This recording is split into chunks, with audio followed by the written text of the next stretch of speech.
Masih bersama kami di Presisi Pagi. Masalah limbah plastik sepintas terlihat sebagai persoalan masif. Tapi bagi kelompok advokasi lingkungan, ada pilihan-pilihan kecil yang bisa dilakukan setiap hari untuk mengatasi persoalan global ini. Diawali dengan saat berbelanja kebutuhan dapur, berikut laporan Nova Purwadi dari VOA. Memenuhi kebutuhan dapur di supermarket dan ikut menjaga kelestarian lingkungan hidup menjadi tantangan tersendiri di era modern. A trip to any American supermarket is a little bit of a plastics disaster, but there are steps we can take as individuals to reduce plastic. It takes a little bit of thought.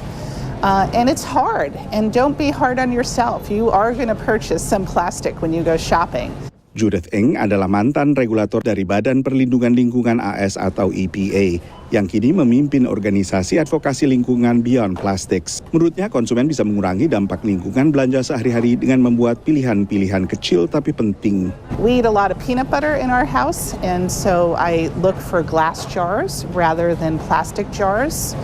We bought some oranges that I put in my reusable bag, my produce bag. When I purchase fish, I ask them not to put it in a plastic bag, but just wrap it regularly in paper. It's really convenient to have those little pre-cut carrots, but I like to buy carrots with no packaging, and you just wash them and cut them up yourself, and they actually taste much fresher and are cheaper. Menurut pantauan PBB, setiap tahunnya manusia di seluruh dunia menghasilkan sekitar 400 juta ton limbah plastik. Limbah ini begitu tak mudah terurai seperti halnya bahan organik sehingga menjadi polutan di laut maupun daratan.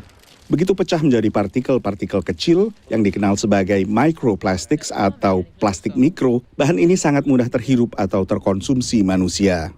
All of us, they estimate, are consuming about a credit card of plastic a week, and they have detected plastics, microplastics in everybody's lungs, blood, placentas, and every corner of the earth. And so we're all becoming more plastic, even if we don't know what that means. Daur ulang dan penggunaan bahan alternatif lebih ramah lingkungan bisa mengurangi dampak negatif limbah plastik. In a generation, we became quickly used to plastics, and I think in another generation, we could decide that's not actually worthwhile. Or we at least become more discriminating in how we use them.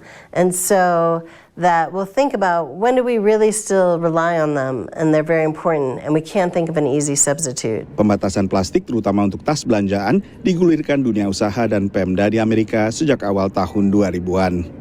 Hanya sedikit negara bagian di Amerika Serikat yang sama sekali melarang penggunaan tas plastik untuk belanjaan. Sementara sebagian negara bagian, termasuk juga daerah khusus ibu kota Washington DC, memberlakukan tarif untuk masing-masing tas yang dipakai, sehingga membiasakan orang untuk membawa sendiri tasnya dari rumah.